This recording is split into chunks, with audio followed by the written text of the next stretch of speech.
nimaga biza kosmetologiyani oliy ta'lim qilib o'rgatishimiz kerak? Aptekada sotiladigan dorilar bizani kosmetologiyamizda ishlatilmaydi. O'sha sog'lom odamni bemor qilib qo'ymaslik uchun tibbiy bilim kerak. Dermatologiyada yoki med institutda biza terini yoshartirish haqida o'qimaganmiz. Qanaqadir sertifikatlar emas, doktor degan tibbiy ma'lumot bo'lishi kerak.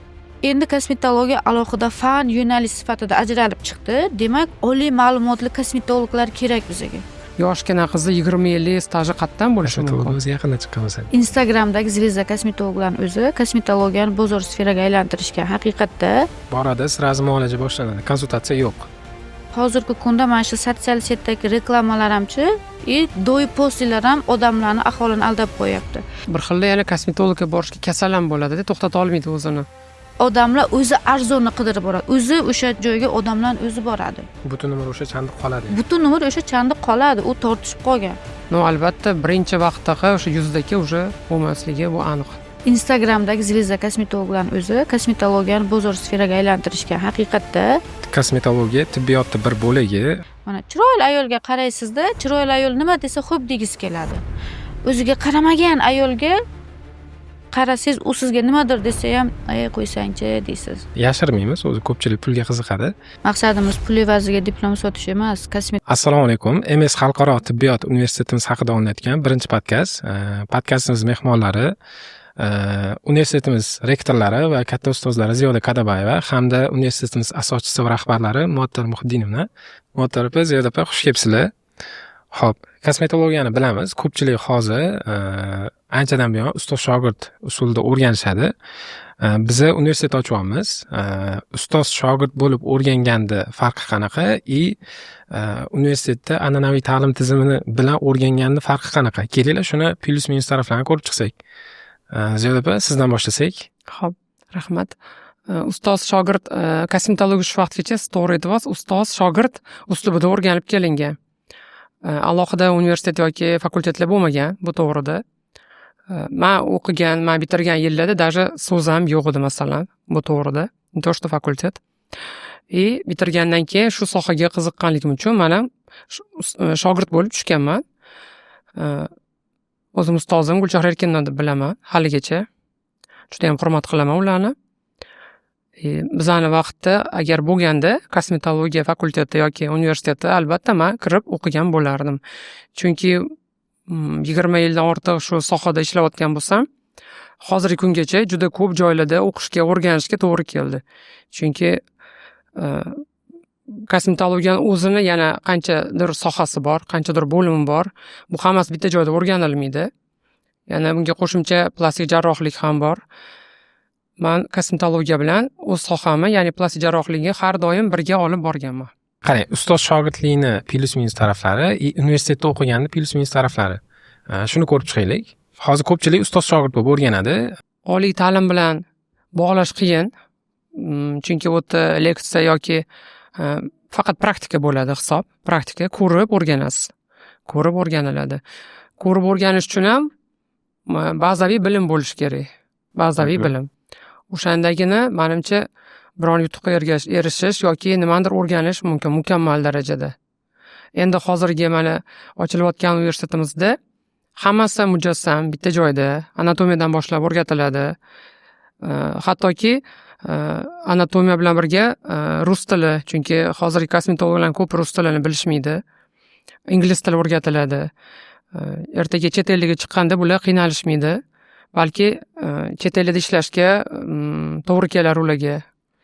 O'shanda o'z ishini ustasi bular til bilan ham bemalol gaplasha oladi. Rahmat. Muattar opa, ustoz shogirdlikni va oliy ta'limni farqlari haqida. Ustoz shogirdchilikda hozirgacha kosmetologiya ustoz shogird an'anasi bo'yicha o'rgatib kelingan. Ustoz shogirdchilikni bitta tomonlari bor. Ustoz nimani bilsa, shogirdga shuni o'rgatadi. Lekin kosmetologiyada bilinishi, qilinishi kerak bo'lgan, o'rganilishi kerak bo'lgan protseduralar, bilimlar juda ham ko'p. Shuning uchun hozirgacha kosmetologlarda, aynan o'zimiz O'zbekistondagi kosmetologlarda asложнениялар, protseduradan keyingi asoratlar, klient norozilchiligi juda ham ko'p. Universitetimizda esa, bizlar tashkil qilgan universitetimizda esa hammasi bir boshdan etapni o'rgatiladi. Ustoz shogirdchilikda ustozga bugun qaysi protseduraga klient kelsa, shogird shuni ko'rib o'rganadi. Unga bir boshdan o'rganish, masalan, ignalar bor, protseduralar bor, ketma-ketligini o'rgata olmaydi. Chunki ustoz klient bilan ishlaydi. Qaysi protseduraga klient kelsa, o'sha protsedurani shogirdga qilib ko'rsatadi. Bo'ldi. Shogird bo'ldi, shunaqa bo'lish kerak ekan deb chiqadi. Protsedura qilishdan oldin patsientni podgotovka qilish bor, patsientni tayyorlash bor. Protsedura qilishdan oldin protsedurani maqsadini bilish kerak bo'ladi. Ko'pchilik kosmetologlar konsultatsiya bermasdan protsedura qilib qo'yishadi. Misol uchun, trenddagi protseduralar deymiz, o'sha trenddagi protsedurani klient xohlaydi.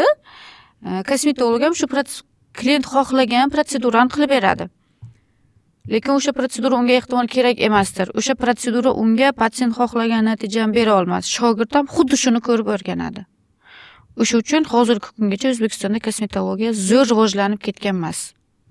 Universitetda kosmetolog bilishi kerak bo'lgan vazifalar, qilishi kerak bo'lgan vazifalar o'rgatiladi. Hali protsedura qilishgacha kosmetologning vazifalari juda ham ko'p. O'rganish kerak bo'lgan narsalari ko'p. Undan keyin protseduralar etapni bir boshdan o'rgatiladi.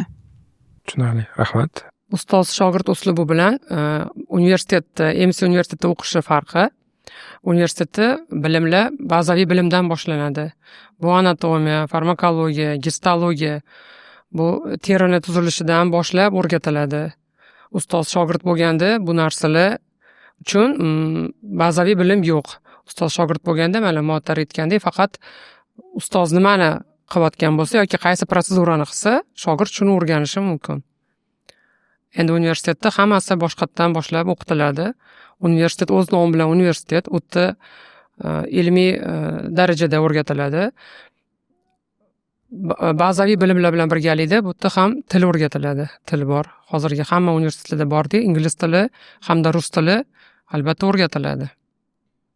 Mana o'zi ustoz shogird bo'lib o'rganiladigan kasblar, hunarlar juda ko'p. Kosmetologiyaga ham shu paytgacha shunaqa o'rganib kelingan. To'g'ri. Endi oliy ta'lim davomimiz shunaqa davom etsa bo'lmaydimi? Nimaga biza kosmetologiyani oliy ta'lim qilib o'rgatishimiz kerak? Oliy ta'lim darajasida o'rganishi sabablari juda ko'p. Kosmetologiya bu faqat protsedura o'tkazish yoki masalan uходовый чистка emas, bu yerda tibbiy bilim bo'lishi kerak. Masalan, har xil holat kuzatiladi. Avvalambor o'sha patsient kelganda yoki umuman bemor bilan ishlaganda, bemor ham deb bo'lmaydi, kosmetologiya sog'lom odam keladi, chiroyli bo'lish uchun keladi. O'sha sog'lom odamni bemor qilib qo'ymaslik uchun tibbiy bilim kerak. Chunki mana hozir juda ham ko'p asoratlar kelib chiqyapti. Bu ilmsizlikdan, o'sha bazaviy bilim yo'qligidan yoki ikkita master klassga borib, men doktorman deb o'zini kosmetolog deb e'lon qilib, o'sha qo'ldan kelmagan protseduralarni qilish orqasidan juda ko'p asoratlar kelib chiqyapti. O'zi bilamiz, bironta o'sha tibbiyot sohasidagi, misol uchun stomatolog bo'ladimi, kardiolog bo'ladimi, ustoz shogird bo'lib o'rganganini bilmayman. Aynan kosmetologiya shunaqa bo'lib qolgan. Nimaga shunaqa? Kosmetologiya bu oldin haqiqatda ustoz shogirdchilik bo'lgan, chunki fan sifatida rivojlanmagan bo'lgan. Oldin chistkalar bo'lgan, sovunlar, krem, maska, losyonlar tayyorlangan qo'lda. Undan keyin vaporizator, ramashka apparatlar bor edi, yuzni parga qo'yib chistka qilish bor edi. Biz shunaqa o'rganganmiz-da. Tibbiyotni bir bo'lagi ekan. Keyinchalik tibbiyotni bir bo'lagi bo'ldi, chunki soha shunaqa rivojlandiki, hozirgi kunda doktorlar kosmetologiyani tushunmaydi. Kosmetolog preparatlarni tushunmaydi. Haqiqatda doktorlar kosmetolog preparatlarni tushunmaydi. Nima uchun deganda, aptekada sotiladigan dorilar bizning kosmetologiyamizda ishlatilmaydi. Kosmetologiyada ishlatiladigan har bir inyeksioniy preparatlar yoki ignalarni razmerlari bor. Ignalarimiz, kanyulalarimiz, botoks, fillerlarimizni ishlab chiqarish uchun alohida zavodlar bor. Mana soha qanaqa rivojlangan kosmetologiya. Kosmetologiyada qilinadigan, ishlatiladigan professional kremlarimiz, pilinglarimiz, umumvalka, SPF kremlarini ishlab chiqarish uchun alohida zavodlar bor boshqa davlatlarda. Chunki bu kosmetologiya rivojlangan. masalan man dermatologman, dermatolog sifatida har doim aytaman shu narsani, dermatologiyada yoki med institutda biza terini yoshartirish haqida o'qimaganmiz. Terini yoshartirish darsi yo'q edi-da, to'g'rimi Zodaapa? Terini yoshartirish, terini sog'lomlashtirish degan darslik yo'q. Hozirgi kunda kosmetologiyada o'quv qo'llanma yo'q. Hozirgi kungacha kosmetologiyada alohida bitta darslik kitob yo'q. Kimdir master klass o'tkazyaptimi? Demak, o'zi bilgan narsasini o'rgatyapti. Kimdir nimadir speaker bo'lyaptimi? O'zi bilgan narsasini o'rgatyapti. Endi kosmetologiya alohida fan yo'nalish sifatida ajralib chiqdi. Demak, oliy ma'lumotli kosmetologlar kerak bizga. O'sha uchun biz alohida universitet qildik. Bu institut ichidagi kosmetologiya fakulteti emas, alohida kosmetologlarni o'qitish uchun, oliy ma'lumotli doktor kosmetolog qilish uchun alohida MS xalqaro kosmetologiya universitetiga asos soldik. Zo'r. Umumiy kosmetologiya bozori haqida ham gaplashsak, mana agar o'zgartirish kerak bo'lganda, shu kosmetologiya bozorida nimalarni o'zgartirgan bo'lardinglar? Zodaapa, sizdan boshlasak. Tochkaga urdingiz. Aynan ta'lim emas, umumiy kosmetologiya bozori. Umumiy kosmetologiya bozori haqiqatda bu bozor bo'lib ketdi, kosmetologiya. Chunki даже mana master klasslarda kelayotganlar masalan ma'lum narx qo'yilgan yoki zakup preparati qo'yilgan, bular murojaat qilishadiki, patsientlarni qo'lida preparatlar bilan kelishadi. Chunki xohlagan odam preparatni Xitoydan, boshqa joydan olib kelib sotishyapti. Preparat bilan kelishadi-da, kelishmoqchi bo'lsa, men srazu yo'q deb отказ qilaman. Men tekshirilmagan joydan olmayman, sizni preparatingizni men qilib bera olmayman deb men aytaman. Masalan, bu ham bozor bo'lib ketdi desa bo'ladi. Ikkinchidan yana murojaat qilishadi. Men o'rtog'imga olib boraman, narxini menimcha qilib berasizmi, arzonroq qilib berasizmi, o'rtog'imga olib borsam deb. Buni ham men hisoblayman, bu juda ham noto'g'ri narsa. Xunuk narsa desa ham bo'ladi masalan. Chunki ishlayotgan preparatlarimiz o'zini narxi bor. Kompaniyalardan sotib olamiz, o'zimiz ishlayotgan necha yillik kompaniyalardan olamiz. Zodaapa. Kosmetologiyani hozirgi kunda bozor sferaga aylantirganlar ham o'zi kosmetologlarning o'zi. Doktor kosmetologlar emas, Instagramdagi zvezda kosmetologlarning o'zi kosmetologiyani bozor sferaga aylantirishgan haqiqatda. Chunki odamlar hozir zo'r kosmetolog deganda, o'sha sizga ham aytaman, podpischiki ko'p bo'lsa, qimmat mashinada o'tirib, istoriyalar qo'ysa, qayerdadir qimmat restoranlarga bir ovqatlansa, blogerlar bilan yokida show biznes vakillari protseduraga kelganda, shuni zo'r kosmetolog deb o'ylashadi. Men Zodaapam tanigan vaqtimda shogirdlikka borganimda hamma zvezdalar Zodaapamga kelardi. U vaqtda Instagram bor edi, lekin yo'q edi. Instagram yo'q edi. Menda даже Telegram emas, Viber'im bor. Viber bo'lgan vaqtda hammasi Zodaapam dedi, lekin hech qachon maqtanib reklama qilib PR qilmagan. Hozirgi kunda mana shu sotsial setdagi reklamalar hamchi do'y postlar ham odamlarni, aholini aldab qo'yapti. O'sha uchun kosmetologiya bozor sferaga o'tib ketgan bu bir. Ikkinchidan kosmetologlarni o'zini sohasini hurmat qilmaganligi uchun, ya'ni men o'ylaymanki, inson o'zini hurmat qilmaganligi uchun o'zini kasbini ham hurmat qilmaydi. Bozor sferaga aylantirgan. Arzonga hunar o'rganish xohlashadi. Arzonga. Men arzonchi kosmetolog, men ularni kosmetolog demayman. Bitta kursdoshim bor, Farruh Buxoroda med institut ochganlar. Farruh Umarov. Muattar, ular kosmetolog emas, ular kosmetichka derdi-da har doim. Voy, estetistlarni men yaxshi ko'raman, unaqa demang, yaxshi estetistlar bor derdim. Yaxshi estetistlar ham bor, yaxshi kosmetolog estetistlar ham bor. Lekin bozorchi kosmetichka estetistlar ham bor. Ular protsedura nima ekanligini tushunishmaydi. Protsedurani aslashniyasidan qo'rqishmaydi-da. Patsientga yolg'on va'da berishadi, mana shu protsedura mana shunaqa deb. Lekin faktik unaqa rezultat qilib bera olmaydi u protseduradan. Bizga keladigan patsient nima deydi? Rezultat talab qiladi. Instagramda bir martada 20 minutda, 30 minutda deb qo'yilgan u deydi. Sen borib ko'rdingmi deyman, to'g'ri. Haqiqatda borib ko'rmagan. Yana bitta narsa, kimdan bo'lsa ham $5 bo'lsa ham arzon preparat olishadi. Bitta narsani o'ylashmaydi. Voy, $5 bo'lsa ham arzon-u deydi. Men aytaman-da, preparat sotadigan kosmetologiyada preparatni aptekada, ko'cha bozorda topib bo'lmaydi. Xitoyda masalan bizda ishlatiladigan masalan Juvederim, men yaxshi ko'raman, Juvederim fillerimizni ko'pchilik ayollar biladi, fransuzskiy filler. Buni podelkasi bor, Xitoy varianti bor. o'sha Xitoyga borib keladiganlar Xitoydan kosmetologlarga preparat olib kelyapti. Lekin bu oq xalatni kiyib doktor kosmetologman deb Instagramda aytyapti-yu, lekin aytmayapti. Qarang, siz kosmetologiya bo'yicha preparat olib kirdingiz Xitoydan. Lekin siz nima olib kirganingizni bilasizmi?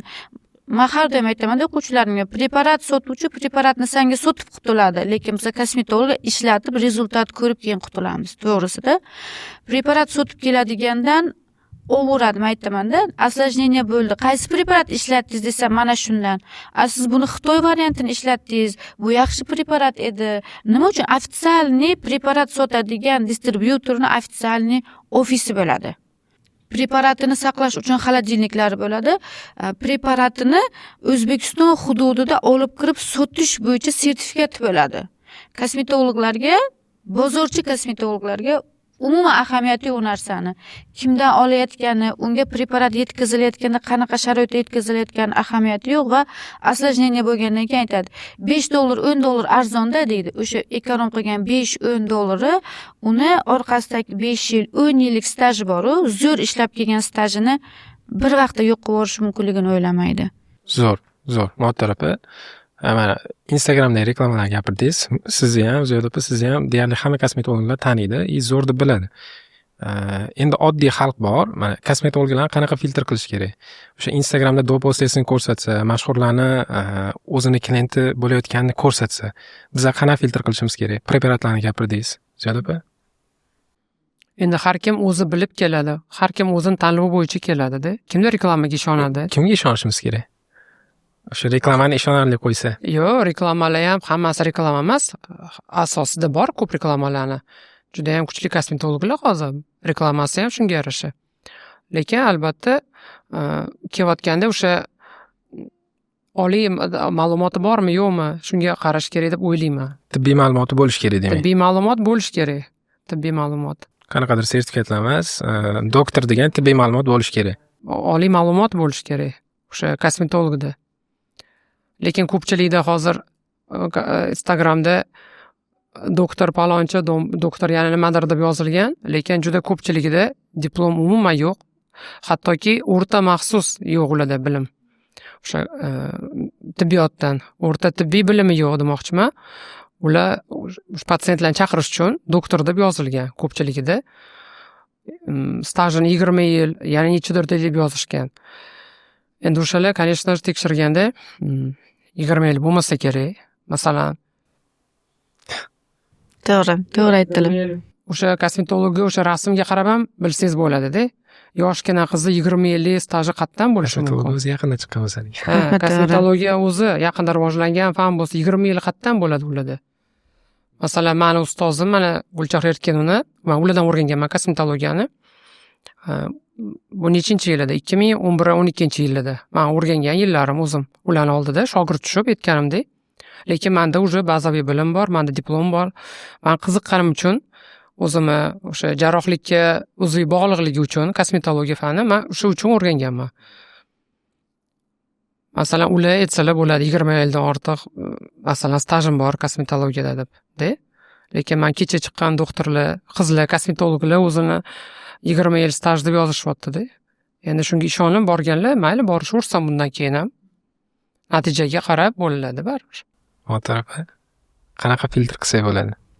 Filtr qilish uchun aholi protsedura haqida hammasi Instagramdan, internetdan o'qiydi. Hozirgi kunda preparatlar haqida o'qidim, kuzatdim. Endi menga keladigan auditoriya, meni klientlarim, "Men shu preparatingizni qo'ydingiz, men shu internetdan o'qib ko'rdim, keyin keldim" deydi. Unaqa auditoriya juda ham kam. Men har doim aytaman, klientlarga ham aytaman-da, siz savolingizni menga klientlarim ham berishadi, ko'pincha berishadi. Men istoriyalarimda ham aytamanki, qo'llaringizdagi iPhone rasmga tushish yoki kimgadir like bosish uchun emas. Har bitta o'sha siz boradigan protsedura haqida internetdan o'qing, siz bilgan ma'lumotni kosmetologingizdan so'rang. Yaxshi bilimli kosmetologni, tajribali kosmetologni konsultatsiyasidan bilish mumkin. Patsientlar o'zlari aybdor, konsultatsiyani xohlashmaydi. Konsultatsiya, vaholanki konsultatsiya protsedura natijasini 50% chiqazib beradi. Boradi, sразу muolaja boshlanadi. Konsultatsiya yo'q. Patsientlarni toqati yo'q konsultatsiya olishga. Gapirib boshim og'ritmay deydimi? To'ppa-to'g'ri, patsientni o'zida ham qanisidir ma'noda ayb bor mana shu soha bozor sferasiga o'tib ketishda. Конечно, u kosmetolog bo'ldi, o'zi xohladi, qilib berdim deydi. Oddiy operatsiyalarni salonga borib qilishadi. Hozir mana podkastga kelayotganimda bittasi telefon qildi. Chandiq bo'libdi ekan, bitta kosmetologning shogirdi qovoq operatsiyasi qilibdi-da, blefaroplastika bilan brow liftingni, blefaro bilan brow liftingni bir kunda qilganda chandiq bo'lgan, endi ustidan yozib beraman deyotganda diplom qilib bera olasizmi deb menga chiqyapti ustozi. Keyin uni ustoz bilan yo'q, men diplom qilib bera olmayman deb qo'ydimda, mana o'sha patsient ham telefon qilyapti. Patsient ham begona emas, tanish. Patsient telefon qilganda aytdim, qanchaga qildingiz qovog'ingiz bilan, qoshingizni brow lifting bilan blefaroplastikani desam $100 dedi. Yashang, $100 operatsiya qildirib, конечно, chandiq bo'ladi dedim. Конечно, наслаждение bo'ladi. Nima uchun klinikaga xirurgga qildirmadingiz dedim. 8 million deb aytdi dedi. Odamlar o'zi arzonni qidirib boradi. O'zi o'sha joyga odamlar o'zi boradi. Butun umr o'sha chandiq qoladi. Butun umr o'sha chandiq qoladi. U tortishib qolgan. Butun umr qoladi. Va klinikada qimmat dedi. Xo'p, klinikada xirurg arenda to'laydi. To'g'rimi? O'qigan. Salondan chiqmagan. Odamlarda o'qigan bilimni qizig'i qolmayapti. Odamlarda narxni qizig'i bor. Narxga qiziqadi hammasi. Xirurg arenda to'laydi. Xirurgning assistenti bo'ladi. Assistentga ham oylik berish kerak. Sterilizatori bor. Klinikada kvars qo'yiladi. Odamlarda nima deydi? Servis qiziq emas odamlarga. Narx bilan natija qiziq. Servis bo'lmagan joyda natija hech qachon bo'lmaydi. Patsient o'ziga aybini qo'ydimda, u kosmetolog menga telefon qilib, "Rahmat sizga" deydi. "Voy, men qaray" dedim. "Odamlarning hayoti, odamlarning chiroyi sizga o'yinchoq emas. Siz nima uchun bu ishni qildingiz?" Yana o'sha kosmetolog bemalol yuribdi. Patsient o'zi ham borib tanlayapti o'sha kosmetologni. Bu birinchidan. Ikkinchidan, filtrlash uchun mana ko'pchilik yangi chiqqan kosmetologlar, yangi kosmetologiyani o'qishni xohlagan kosmetologlar odam tanlashni bilmaydi. Hammasi narxga qiziqadi. Kecha siz bilan shu dachada shogirdlarimiz bilan bordik. Ajoyib gap eshitib qoldik Ziyoda opa. O'zi kosmetologiya bo'yicha endi o'qiyapti. Unda medobrazovaniyasi ham yo'q, kosmetolog diplomi ham yo'q. Lekin 1 oylik kosmetologiya kursi o'qitaman va diplom beraman deyapti. Endi diplom ham beryapti. Falshiviy diplom. Mana jinoiy javobgarlikka tortilsa, u soxta hujjat berganlikda ayblanadi. Aslida bizga o'qishga keladiganlar ham sizlarni MS akademiyani tugatsam, nechta sertifikat berasiz deydi. Odamlar sertifikat bilan diplomning farqini bilmaydi. To'g'risi, men odamlar xafa bo'lmasin, haqiqatda diplom bilan sertifikat farqini bilmaydi. Men ularga aytaman-da, u kosmetologlarni devorga, aboyga o'xshab yopishtirib qo'yilgan sertifikat u hech narsani bildirmaydi. Siz protsedura qilishga borishingizdan oldin so'rangchi, kosmetologning diplomi bormi? Kosmetolog deb tasdiqlangan diplomi bo'lishi kerak. Siz o'sha protsedurani, botoks protsedurasini qildirmoqchisiz, mayli. Botoks bo'yicha diplom berilmaydi. Botoks bo'yicha kichkina kursda o'qilganlik sertifikati beriladi. O'sha sertifikati bormi va o'sha sertifikatni kim bergan? Kimda o'qigan botoks bo'yicha? Internetda bor. O'sha o'qituvchisini topib kuzating. Undan keyin protseduraga borsa bo'ladi.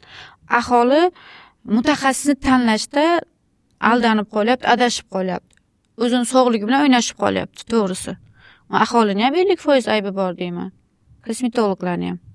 Yosh kosmetologlar, mana bizning pokoleniyada chiqqan kosmetologlar Instagramda unaqa PR qila olmaydi. 2020-yildan keyin shunaqa rivojlanib ketdi. Chalasavod kosmetologlar 2020-yildan keyin rivojlanib ketdi. Siz aytganga o'xshab, men o'zimning ham shogirdlarim bor. Misol uchun, yoshlari kattaroq, 40 yoshdan oshganlar 20 yil, 15 yil staj deb qo'yiladi. 2 yil, 1 yil bo'lgan menda o'qib ketganiga. Bor shunaqalari. O'zi kosmetologiyani ko'pchilik faqat kosmetologiya desa, labni shirish tushunadi. Endi oddiy odam. Boya o'sha tepada chandiqda gapirib o'tdingiz. Kunuzdagi voqeaga ham ozgina to'xtalib o'tsak, o'zim Motorapa bilan rels ham qilgandik, kichkinaroq. Ziyoda opa, siz ham ko'rgan bo'lsangiz kerak, menimcha. Da. O'shanga fikringizni aytib o'tsangiz. Kosmetologga salonga borganda boradi-da, o'zini sog'lig'i uchun, go'zalligi uchun ozgina filtr qilib bormaydi o'sha borayotgan kosmetologini. O'sha soch olishga borganda boradi. Chunki odamlarga narx qiziq. Narx qiziq, bir xilda yana kosmetologga borishga kasal ham bo'ladi-da, to'xtata olmaydi o'zini. Masalan, mana motor aytgan joyda oldin желтый peeling qildirgan, 1 oy o'tmagan, to'liq teri yangilanmagan, yana kelib qayerdadir yana lazerda shlifovka qildirgan. agar o'sha kosmetolog aytganida желтый piling qildirganini, balki o'sha kosmetolog qilmagan bo'lardi uni. Bir xil o'shani bekitishadi yoki aytish kerak emas deb o'ylaydi. Bular to'xtata olmaydi o'zini. Juda ko'p shu patsientlar kosmetologga borgisi kelaveradi, ukol kamlik qilaveradi, labi kichkina ko'rinaveradi ko'ziga. Keyin уже kesadigan darajada bo'ladi ko'plarniki. Yuz tiklanmaydimi endi? Yo'q, yuz tiklanishi mumkin. Unga ancha vaqt ketadi. Ungacha shunaqa yuradi. U endi to'xtovsiz o'sha davolanishi kerak. Endi kosmetologiyaga kelganida bu yuzida chandiq, masalan, bo'lmagan odam chandiq bo'lib qolyapti. Endi u dermatologda davolanishi kerak. Uzoq muddat davolanadi, sekin-sekin yaxshi bo'lishi mumkin. Albatta, birinchi vaqtdaqa o'sha yuzdagi o'sha bo'lmasligi bu aniq. O'shaning uchun o'sha patsientlar, ya'ni ayollar, qizlar to'xtashni bilish kerak kosmetologga borayotganda. O'sha kosmetolog menga kelib aytganda, nima qilib qo'ydingiz o'zi, nimadan boshlandi deganimda, желтый piling qilgan. Xo'p, желтый pilingni siz kim o'rgatgan edi deb so'raganmanda, u shogird bo'lib tushgan va piling qilish protsedurasini master klassda o'rgangan. Vaholanki piling master klassda o'rganiladigan protsedura emas. Yana bitta narsa, piling terini kuydirish uchun emas, terini davolash uchun. Aslida o'sha qizning yuzi lazerni shlifovkadan kuyib qolgan. Ikkinchi kosmetolog aybdor. Ba'zi kosmetologlarimiz bor. Patsient kelganda, misol uchun, mana shu protsedurani qildim desa, u kosmetologni yomonlash evaziga protsedura qilishni xohlashadi. Kosmetologning vazifasi protsedura qilish emas, kosmetolog vazifasi kelgan patsientga chiroyli natija chiqarib berish. Natija qilib berish. Natija yo'q, lekin kosmetolog yomonlash evaziga pul ishlash bo'lgan.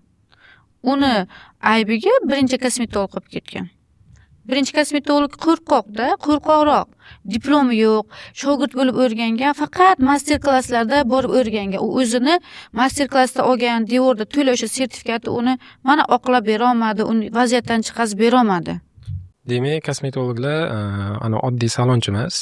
O'sha kosmetologiya tibbiyotning bir bo'lagi, kardiologga yoki travmatologga yoki lorga, stomatologga o'sha doktor qana tekshirib borsak, filtr qilib borsak, kosmetologga ham shunaqa borishimiz kerak. Kosmetolog diagnoz qo'yishni bilish kerak. Hozir kosmetologga diagnoz qo'yish bilmaydi, ba'zi yo'qda. Usta shogirdchilikda o'rgangan, mayli ularni ham ayblamaymiz. Chunki bu soha, bilasizmi, mana siz aytdingiz, nima uchun kardiologga boshqaga shogird tushmaydi deb. Ularga ham tushadi. O'z-o'zidan maktabni tugatib, uzist yoki kardiolog bo'lib qola olmaydi, stomatolog bo'lib qola olmaydi. U uchun abituriyent bo'ladi, imtihon topshiradi, medinstitutda o'qiydi. Medinstitutda 7 yil o'qigan bilan u kardiolog, uzist yoki terapevt, travmatolog bo'lib qola olmaydi. 2 yillik klinik ordinatura bor yoki 3 yillik magistraturani o'qigandan keyin mutaxassis vrach bo'ladi.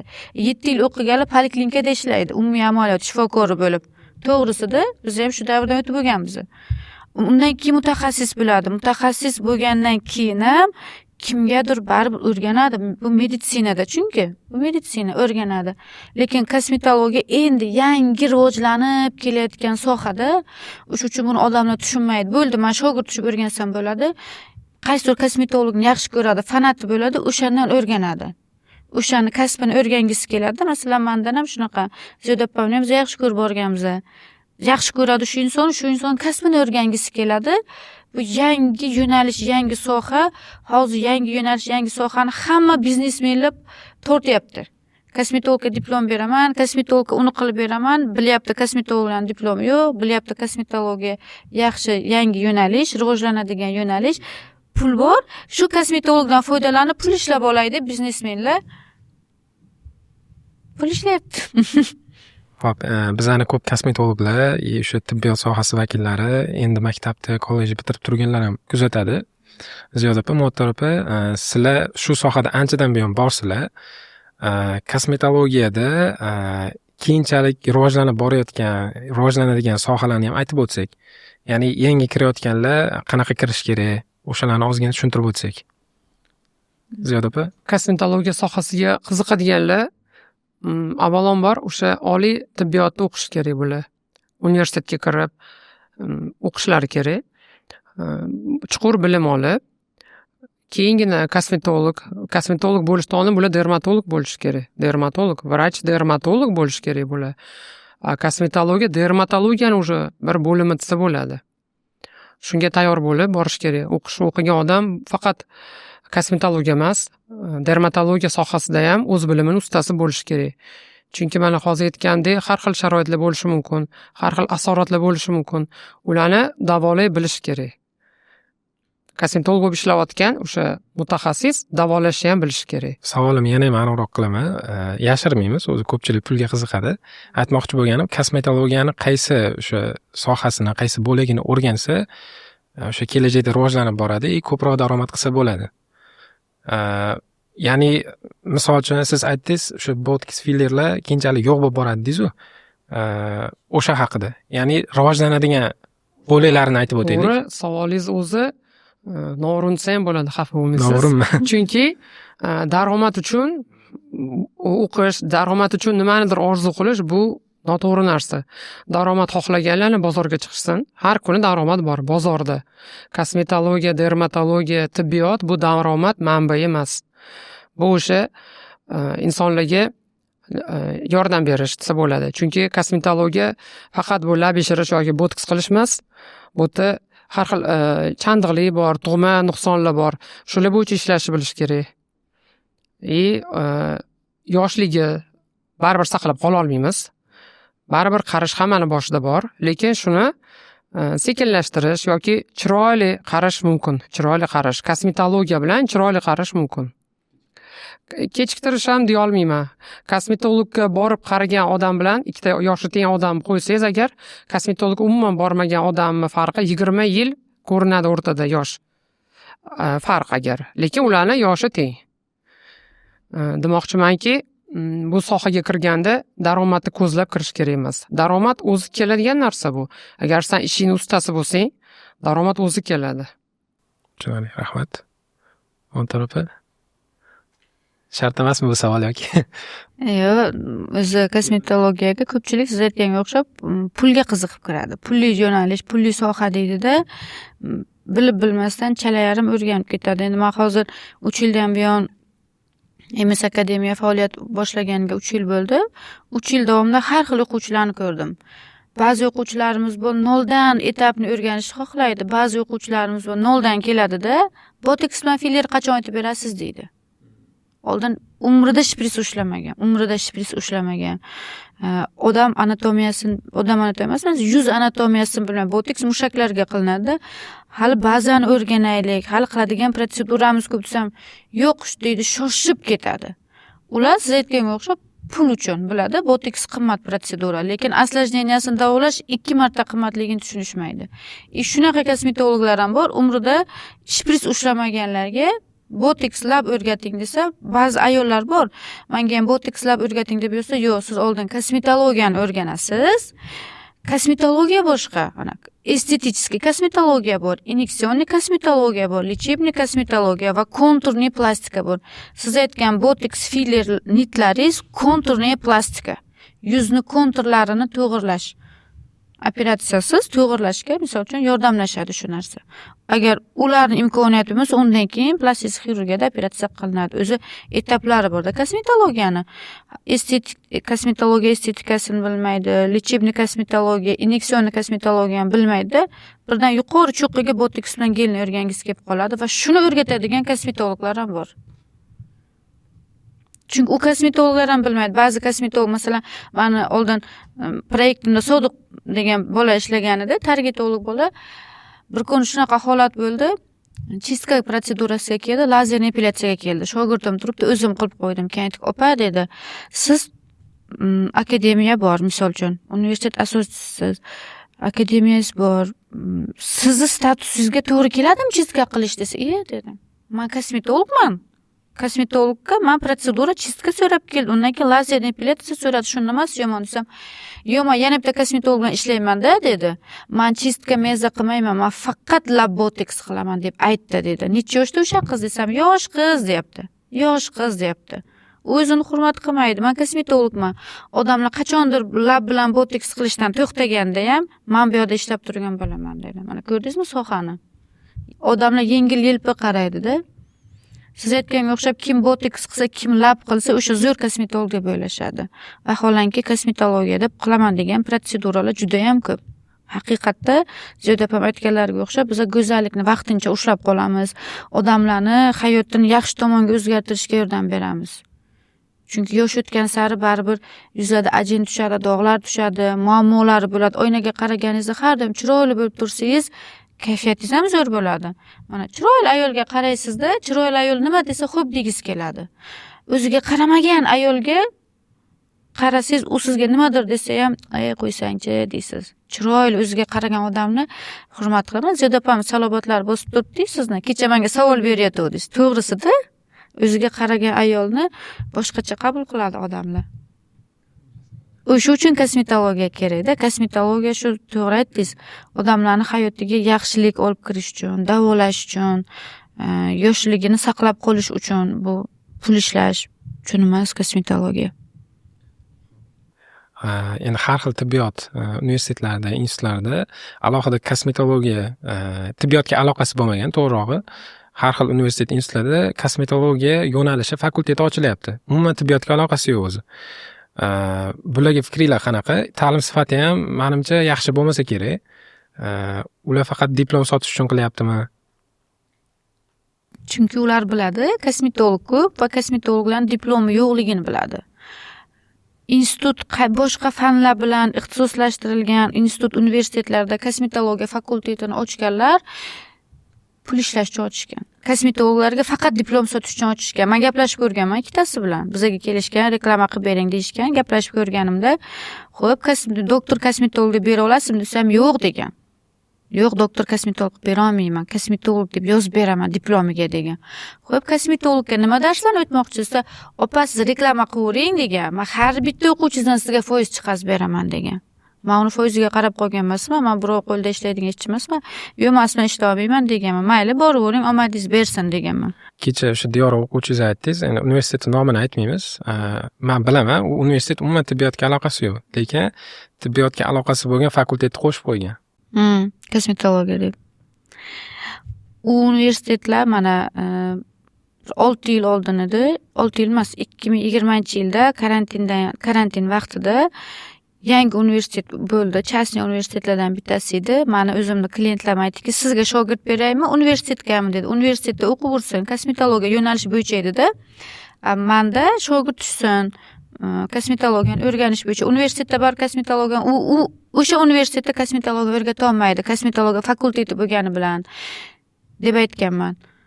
O'sha qiz 2-kursdan boshqa kosmetologiya yo'nalishidan Ziyoda opa narxozga perevod qilib ketdi. Kosmetologiya yo'nalishidagi fanlar bilan iqtisodiyot universitetining fani umuman to'g'ri kelmaydi. Keyin so'rasam, umuman kosmetologiya haqida umuman dars yo'q, nutritsiyologiya, diyetologiya, boshqa narsalar o'tilyapti. Zerikarli, nima o'tilishini bilmaydi, chunki uni biznesmen ochgan. Kosmetologiya yangi soha. Kosmetologlar diplom beraman desam, hamma kosmetolog topshiradi, kontraktini to'laydi, diplom beraman deb, o'sha diplom berishni ham eplab olisha olmadi. Bizning universitetda oliy ta'lim universiteti bo'lganligi uchun kosmetologiya fakultetini ochgan universitetlarda hali ularning diplomini olib birorta kosmetolog boshqa davlat yoki O'zbekistonda ishlab ko'rgan emas. Lekin bizda MS akademiyamizda kosmetologiyasida o'qiganlar O'zbekistonda ham, boshqa davlatda ham ishlab yuribdi. Bizani bir oylik kursimiz tugatgan diplomi bilan. Endi universitetimiz diplomini tasavvur qilib ko'ring. Har doim aytaman-da, bir narsani olishdan oldin uni asoschisi kim? Kim senga shu narsani taklif qilyapti bilish kerak. Diplom beraman deyaptim, diplom beradigan odam kim o'zi? Orqasi ko'rish kerak-da, surishtirish, bilish kerak. Sen o'qitaman, senga shogird olaman degan odam kim o'zi? Uni o'zida bormi doktorlik yoki uni o'zi tibbiyotni tushunadimi? Kosmetologiya yangi soha bo'lgani uchun hamma har yoqqa tortib pul ishlashni maqsad qilyapti. O'rtada qolib ketgan mana shu kosmetologlar bo'lyapti baribir. Kosmetologlar harakat qilyapti. Nima deydi, o'sha oliy ma'lumotli bo'lishga Moskvada, mana siz aytdingiz, nechtadir kosmetologlarni Moskvada umuman umrida Moskvani ko'rmagan, lekin diplomi Moskvada bitirdi deb qilingan. Moskvada bitir deb qilingan mana. Umrida Moskvaga bormagan o'sha qizlarda. Qirg'izistonda misol uchun ko'pchiliklar Medinstitutda o'qib keldim deydi. Aytib, inson boshqa davlatda o'qigan bilan O'zbekistonda diplom o'tmasligini ular tushunmaydi, yuridik hujjatni tushunmaydi ular. Chunki siz boshqa davlatga o'qiganingiz bilan O'zbekistonda ishlashingiz uchun uni notariusga borib nostrifikatsiya qilishingiz kerak.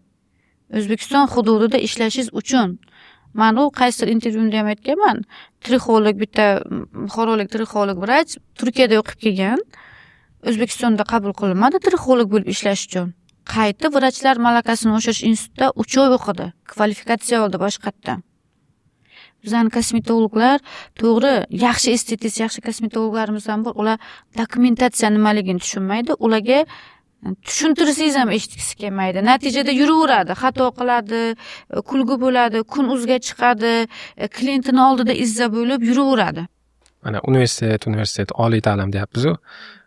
Ko'p kosmetologlar aytishi mumkin-da, o'sha master klassga borib yurganlar, klienti bor, puli bor, ofisi bor, hammasi joyida. Nima qiladi o'qib? Rostdan-da. O'zini hurmat qilgan odam, o'sha o'zini doktor deb yozim, doktor bo'lish kerak. Men o'zimga ham ko'p shogird bo'lib kelgan qizlarga aytaman, hali juda ham yosh ekansiz. Kiring, mana Medinskiy kiring deyman. Kirib, haqiqiy diplomingiz bo'lsin. Bu o'zingiz uchun keyinchalik kelajagingiz uchun yaxshi. Siz uverенно ishlaysiz, o'z ustingizda ishlasangiz, o'qisangiz deb aytaman. Men hozir aytmayman kimligini. Deyarli hammasi o'qishga kirgan o'sha diplomi yo'q shogird bo'lib kelgan qizlarim hozir o'sha vrach ham bo'lishdi, xirurglar ham bo'lib ketishdi. Ular o'qib o'sha Toshmiga mana o'zimizda kirishdi. Institutni bitirib mutaxassis bo'lishdi-da. O'zini ishini ustida ishlaydigan, har qanday o'sha o'zi tanlagan sohani ustasi bo'lib ketishdi desam bo'ladi. Demak, oldingizga kelgan odamga ham tushuntirasiz. O'sha oliy ma'lumotli bo'lishing kerak, diploming bo'lishing kerak. Bu kerak. narsa mana endi bo'ldi. Muattar 2-3 yildan beri aytardilar, universitet ochamiz yo deb. Lekin men o'sha necha yil, 10 yil oldin kelganlarga ham aytaman. Sen kosmetologiyani tanlabsan, men senga o'rgataman. Hammasi 2-3 oyda o'rganib ketasan. Inyeksiyani masalan. Asosan shu uchun kelishadi, mana Muattar aytgandek. Inyeksiya uchun, o'sha chiskalar uchun. Lekin hali yosh ekansiz. Даже oilalilik ham aytganman-da. Hali juda ham yoshsiz. Kiring, o'qing. 5 yil birpasda o'tib ketadi. 5 yil, 6 yil. deb Medinskiga men maslahatim berganman-da o'sha o'qishga kirishni. Endi mana Muattar hozir universitet ochamiz yo deb deganiga necha yil bo'lgan bo'lsa, mana shu kunlarga hozir yetib keldik. 3 yil bo'ldi. Fakultetlar yana keyinchalik bizda ko'payadi. Hozir bu faqat boshlanishi. Endi fakultetlar haqida Muattar o'zlari gapirsalar, ko'p savol shundan bo'lyapti menga ham. 2 yilligi nimaga, u qanaqa diplom, 4 yilligi qanaqa, u qanaqa diplom, shularni o'zingiz tushuntirib bering. Universitet ochish uchun, universitet ochishga litsenziya olish uchun universitetning asosida texnikum bo'lish shart. Shunaqa ekan. Texnikum bo'ladi, texnikumdan keyin universitet bo'ladi. Biz universitetimizda ham boshqa kasbiy fanlar bo'yicha litsenziya olganmiz, lekin men kosmetologiya yo'nalishi bo'yicha davom ettirmoqchiman. Butun dunyoda kosmetologiyaga ixtisoslashtirilgan universitet ham, institut ham yo'q chunki. Qachon bitta ham yo'q. Birinchisi biza. Qachongacha bizani o'zbeklar borib boshqa davlatga master klass va boshqa davlatdan spiker kelsa, voy deb yugurib borib o'qishadi. Endi xudo xolasa boshqa davlatdan bizaga kelishadi. Kosmetologiya universitetida o'qish uchun kelishadi. Hozirdan bor boshqa davlatdan keladiganlar bor.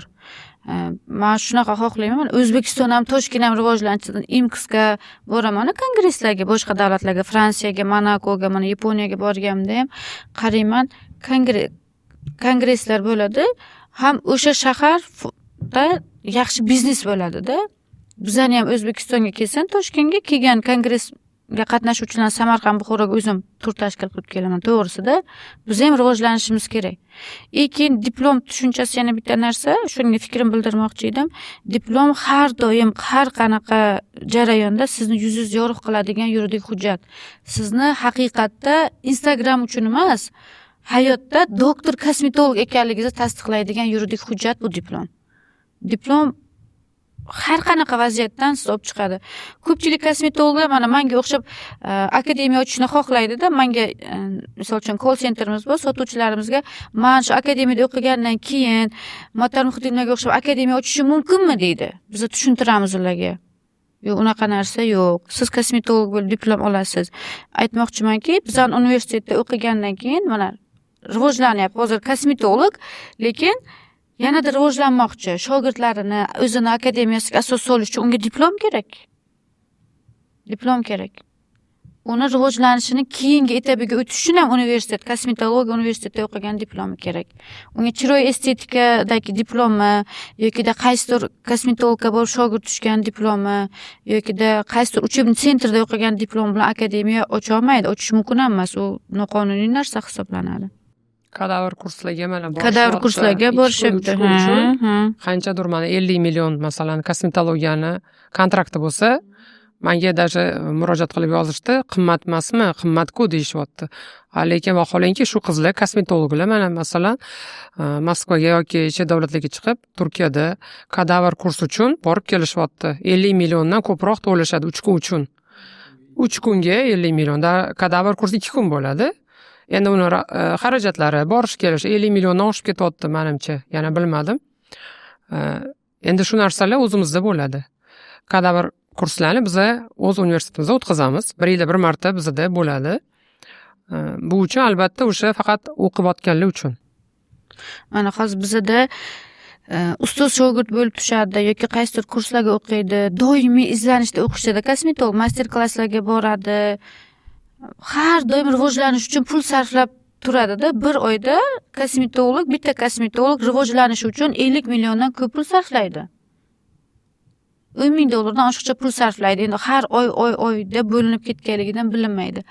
Lekin bizda kontraktimiz nima uchun 50 million? Birinchidan biz ularga faqat diplom emas, 16 million yoki boshqa arzoncha kontraktlarga o'xshab biz faqat diplom uchun o'qitmayapmiz. Biz ularga haqiqiy kosmetologiyani bilim beramiz.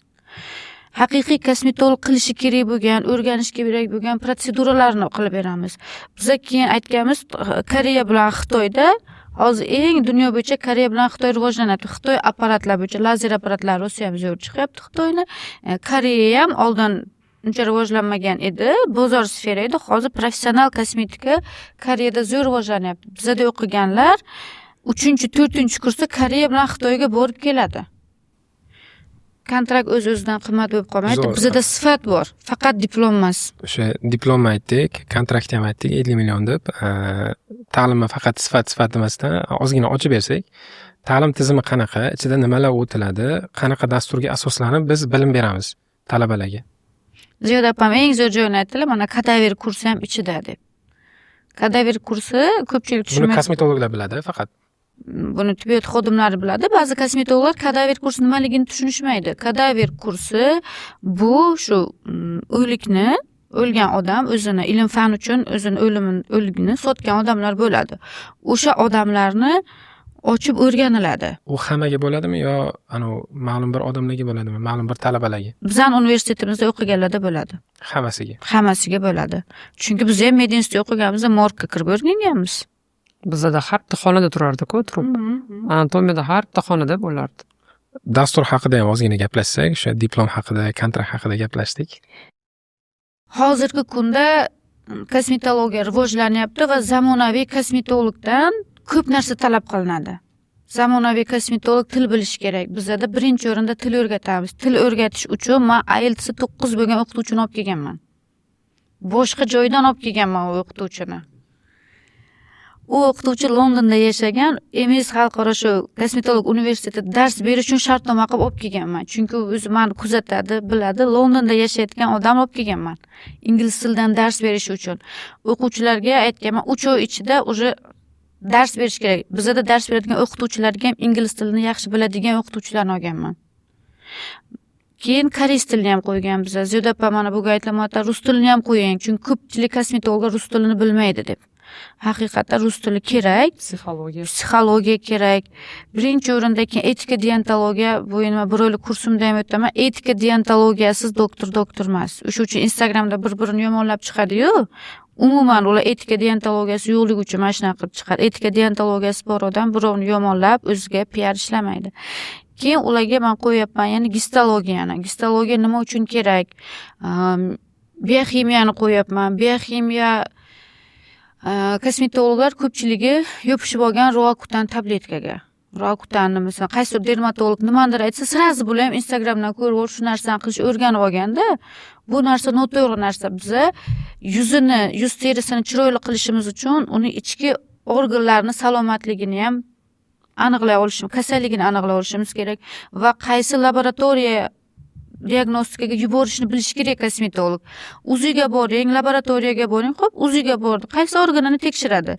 O'sha uzi qog'ozini o'qib biladimi? O'sha kosmetolog o'qiy olmaydi. Laboratoriyaga yubordi. Qaysi analizni topshiraman deydi. 3-4 analiz nomini aytadi, o'sha analizni o'qib bera olmaydi-da, diagnoz qo'ya olmaydi. Bizda o'qigan kosmetologlarga kasalliklarni aniqlash, tashxislash va ularni davolash. Mana teri kasalliklarini davolaydi kosmetolog. Teri kasalliklari uchun qaysi tibbiyotni, qaysi yo'nalishlarni o'qish kerak bo'lsa, xuddi shunaqa programma qildirganmiz. Xalqaro deyapmiz-ku. Nimaga asoslanib xalqaro deyapmiz? Shuni ham ozgina tushuntirib o'tsak. Xalqaro deganimiz sababi universitet asoschilari ham bizani podkastimiz barib ko'rishadi yoki boshqa universitetda o'qiydiganlar ham ko'rishadi. Aynan universitetlarda hozir Hermes kodi bor. Bu kod nimaga amal qiladi? Oldin biz o'qiganimizda bizda talabalik guvohnomasi berilardi. Metroga, avtobusga ko'rsatardik. Bu Hermes kodi avtobus yoki metro uchun emas. Kosmetolog bo'lib, bizda tabiiyki kosmetolog bo'lib ishlaydiganlar ko'proq o'qiydi. Boshqa davlatdami, O'zbekiston hududidanmi kosmetolog bo'lib ishlayotgan vaqtda masalan tekshirish keladi. Hozir уже saralash boshlandi. Diplomsiz kosmetologlarni, diplomli kosmetologlarni saralash, sferani tozalash boshlandi, filtrlash boshlandi.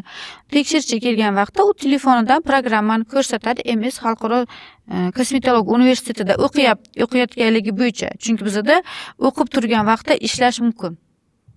Shunaqa. Boshqa davlatda ham ishlay oladi. Bizani 1 oylik kursimiz tugatganlar boshqa davlatda ishlaydi bizani diplom bilan. Endi universitetimizda o'qiyotganlarda ligotalar, yengilliklar, qulayliklar juda ham ko'p bo'ladi. Keyin ba'zi shunaqa savollar ham bo'lyapti. 1 oylik kursingiz ham bor-ku. 1 oylik kursni bitirib chiqqanlar ham bemalol ishlay oladi. Nima qilaman universitetda o'qib deyish ham mumkin-da. 1 oylik kursni tugatgandagi diplom bu boshqa narsa. U kosmetolog estetist. 4 yillik oliy ta'lim kosmetolog universitetimiz tugatganda biz doktor kosmetolog deb beramiz. Ukol qilishga, o'sha konturni plastikalar qilishga bemalol ruxsati bo'ladi uni. Ziyoda opa, siz ham oliy ta'lim tugatgansiz-ku, 10 yildan oshiq o'qigansiz. O'sha 1 oylik kurs bilan o'sha oliy ta'lim farqini ozgina siz ham tushuntirib ketsangiz. 1 oylik kursda o'qiyotgan qizlar, bular ko'chadan kelib qolmagan. Bular o'sha kosmetologiyaga qiziqib yurgan qizlar. Bironta salonga ishga kiradi bular. Internetdan ko'rib o'rganishyapti ko'plari. Lekin o'sha o'zini ko'ngli to'lmayapti-da, o'sha qilayotgan ishidan yoki kelayotgan o'sha patsientlarning talabidan, bularning ko'ngli to'lmagandan sharoitdan kelib chiqib albatta har kim sharoitiga qarab ish tutadi. O'sha mana moddarri hozir kursi 1 oylik MS akademiyasi shunaqa qizlar uchun, o'sha o'zini kamchiligini bilib, o'sha ustida ishlamoqchi bo'lganlar uchun juda ham qulay narsa. Endi albattaki hayotini keyinchaligini o'ylab, yana o'qish davom ettirmoqchi bo'lganlar uchun bu уже oliy ta'lim universitet. Kosmetologiya rivojlanyapti-yu. Misol uchun shu yil o'zimda bo'ldi shu narsa. Fransiyada IMCS kongressga olib bordimda kosmetologlarni. Fransiyada o'tkazilgan butun dunyo bo'yicha keladigan IMCS kongressiga kosmetologlarni MS akademiya tomonidan olib bordik. Men ketishdan oldin bilet olganman ularga. Kongressga kirish uchun bilet olganman. Lekin juda ham ochert bo'lib ketadi. 15 minglar atrofida odam yig'iladi. Juda ham katta pavilyonda bo'ladi u. 15 mingta odam har bittasi registratsiya qiladi-da. Registratsiya qiladigan zali katta. Men istoriyamda ham qo'yganman. Ertalab vaqt hech kim bormasdan shu men bilan borgan qizlar ochirtda qolib ketmasin deb bejigini olishga borganimda so'radi, diplomini so'radi. Men 800 yevroga bilet olganman kongressga kirish uchun kosmetologlarni. Lekin diplomini so'radi. Agar diplomli kosmetolog, doktor kosmetolog bo'lsa, arzonroq narxda. Kosmetolog estetist bo'lsa, sredniy narxda. Lekin kosmetolog diplomi bo'lmaganlarini dedi, ichkariga qo'ymaymiz darsga. Faqat выставка bo'ladi. Yangi preparatlarni tanishadi. Chunki distribyutorlar ham boradi. Ular kosmetolog emas, ular biznesmen. Kongressga boradi, shartnoma qilib shuni O'zbekistonga olib kirib sotish uchun borishadi. Yo'q, ular distribyutor emas, kosmetolog. Bitta qizimiz Qirg'izistonda o'qiyotgan ekan, Medinskda telefon qildim gostinitsada, ular uxlab yotganda studentskini tashab bergin deyapman-da, studentskisini tashab bersam ham yo'q deyapti.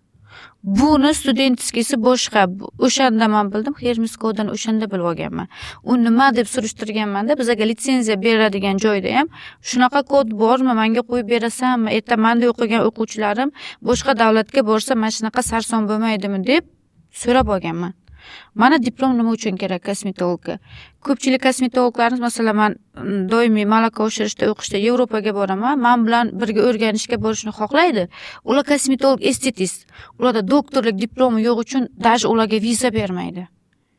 Viza uchun so'raladi-yu, qaysi davlatga borasan, nima uchun borasan deydi, Yevropaga viza uchun. Ammo o'qishga boradigan joyimdan xat olgan bo'laman. O'sha xatda yozilgan bo'ladi doktorlarga, men обучение o'tish uchun shu chistadan shu chistaga официальный deb ular menga приглашение yuboradi. O'sha приглашениесini beraman. Bularning hujjatida doktorligini so'raydi baribir. O'shanda xijolat bo'lib qolishadi. Vaholanki zo'r estetistlar, bilimi bor, tajribasi borda, estetistlarimiz ham yomon emas, yaxshilari ham bor. Diplom yo'qligi uchun Yevropaga chiqa olmaydi.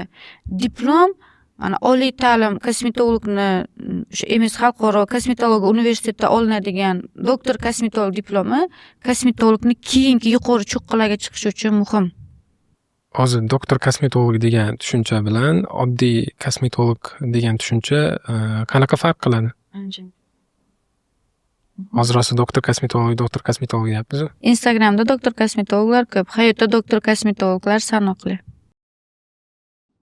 Sanoqli, albatta sanoqli. Biza call centerda 11 yillik ta'limni 4 yilda beramiz deyapmiz. Shunga ham to'xtalib o'tsak, qanaqa bo'ladi bu? Kosmetologiya uchun malaka oshirish institutida o'qiganman, kirib 3,5 oyda o'qiganman. O'zim uchun kosmetologiya kerakligi uchun. Lekin bu yoqda yo'q, bakalavrda, meditsina bakalavrda men ham 7 yil o'qiganman. Kosmetologiya bo'yicha hech narsa yo'q. Dermatologiyada ham kosmetologiya bo'yicha hech narsa yo'q. Teri va teri kasalliklarini o'rganamiz. O'zi yangi soha, rivojlanayotgan soha, talablardan kelib chiqayotgan soha bu. O'sha uchun biz alohida dastur qilib chiqqanmiz. Ziyoda opam men ham kosmetolog sifatida ishlab, tajribaga ega bo'lganligimiz uchun kosmetologiyada universitet oliy ta'lim bo'lish uchun tibbiyotni qaysi fanlari, qaysi yo'nalishlari o'tilishini polniy programma qilib chiqqanmiz. Buni siz aytgan institutning ichida kosmetologiya fakultetini ochganlar bu narsani tushunishmaydi. Ular kosmetolog bo'lib ishlab ko'rmagan. Ular kosmetologiyada qiyinchiliklar yokida kosmetolog bo'lib ishlaganimizda muammolarga duch kelamiz. Misol uchun chandiqlar, boshqa muammolarga voy, meditsinani mana bu joyga o'xshab ketar ekan, mana bunaqasiga o'xshab ketar ekan degan tajriba bizda bor. Pul tikkan biznesmenlarda, diplom beraman degan biznesmenlarda yo'q. Ular ham o'qityapti-yu. Ular o'qityapti, lekin ularning hali natijasi yo'q. 5-6 yilda saralanadi. O'sha o'qiganlar, studentlar mana davoman o'zlari bir-biri bilan o'zaro gaplashganda ham bu bilinadi. Yoki bitirgandan keyin ishlayotgani. Endi MS akademiya universitetda bitirganlar albatta salonda ishlamaydi. Bular уже klinikalarda masalan, Akfa Medline'da ishlashni xohlashadi. To'g'risida, Akfa Medline'da faqat doktor kosmetologlarni ishga oladi. Kosmetolog estetistlarni olmaydi. Boshqa shunga o'xshagan nufuzli katta klinikalarda kosmetologlar ishlashni xohlaydi. Uchun ularga doktor kosmetolog diplomi kerak bo'ladi. Kontrakti 50 million dedik. Hamma 50 million kontrakt to'laydimi yoki qanaqadir alohida imtiyozlar, grantlar bormi? Agar IELTS bo'lsa, IELTS necha bo'lishi kerak? IELTS 5 bo'lishi kerak. Eng kamida. Eng kamida 5 bo'lishi kerak. Nima uchun deganda, chunki men sifrni ham qo'shmoqchi edim. Jiyanim sifrda topshirayotgan ekan, keyin opa sifrni pul bilan olsa ham bo'ladi, IELTSni pul bilan hal qilib bo'lmaydi dedi. Imtiyoz berdim Ziyoda opa, chunki IELTS olish uchun o'sha bola o'qigan, mehnat qilgan, harakat qilgan. Bizaga puli ko'plarni emas, men bilimlilarni o'qitishni xohladim. O'qishga qiziqishi borlarni xohladim. O'qishga qiziqishi borlar bizaga rezultat chiqazib beradi, bizaga natija ko'rsata oladi-da. O'sha bola IELTS 5 bo'lish uchun necha oydir o'qigan odamchi hech qachon manman bo'lmaydi. IELTS agar 5 bo'lsa, men o'shalarning kontraktiga chiroyli chegirma qilib beraman, imtiyoz beraman. Qanchaligini aytib o'tib ketamiz? Albatta, kontraktimiz 50 million bo'lsa, 40 million qilib beraman ularga. Xo'p, IELTS borlarga, IELTS 5 bo'lganlarga. IELTS 5larga 40 million. Yana qanaqa imtiyozlar bor? Bizda MS akademiyada o'qiganlarga, bizning diplomimiz bilan kelganlarga, hujjat topshirganlarga imtiyozi bor. Ha, MSda baza kursida bitirganlarga, ularga necha pul imtiyoz? Necha foiz? Aytaveraymi? Ularga ham shu bizani MS akademiyamizni 1 oylik kosmetologiya kursini tugatgan, ya'ni o'zimizni o'quvchilarimizga ham, ularga ham 40 million kontrakti. 1 yillik Demak, ikkita kontraktda. imtiyoz bor ekan. IELTS 5 bo'lganlar. 5 bo'lishi kerak. Bizani MS xalqaro tibbiyot o'sha akademiyamizda 1 oylik baza kursini bitirganlarga 10 milliondan chegirma ekan. Zo'r.